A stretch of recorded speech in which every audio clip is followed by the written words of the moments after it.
I make my pesto with walnuts instead of the more traditional pine nuts is not only because walnuts are probably healthier — we're talking 20 times more polyphenols — but also because of a mysterious phenomenon known as PMS. No, not that PMS. Pine mouth syndrome, characterized by what has become my favorite word of the week, cacageusia, meaning a bad taste in your mouth.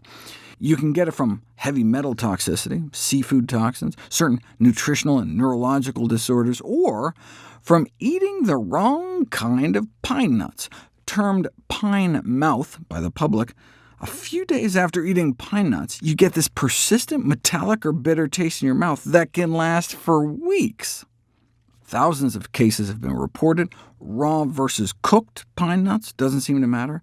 Could the cause be some unidentified toxin present in some varieties of non-edible pine nuts?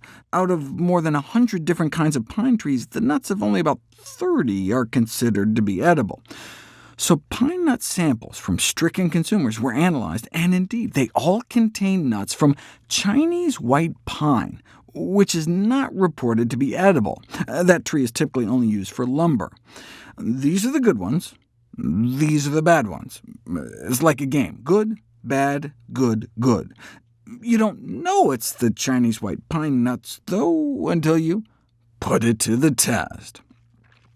Researchers had a few folks consume 6 to 8 Chinese white pine nuts. Most of the subjects hadn't ever heard of pine mouth syndrome, and boom, they all developed symptoms. And we still don't know exactly what it is in those nuts that causes such a weird reaction. We just know to stay away from those kind of pine nuts. So what kinds of pine nuts do we have on our shelves here? All kinds, apparently, including those associated with pine mouth. Good, good, good, bad, good. So, unsurprisingly, hundreds of cases have been reported in the U.S. as well. Most of the implicated nuts were reportedly labeled as originating from Asia, and in most cases, China.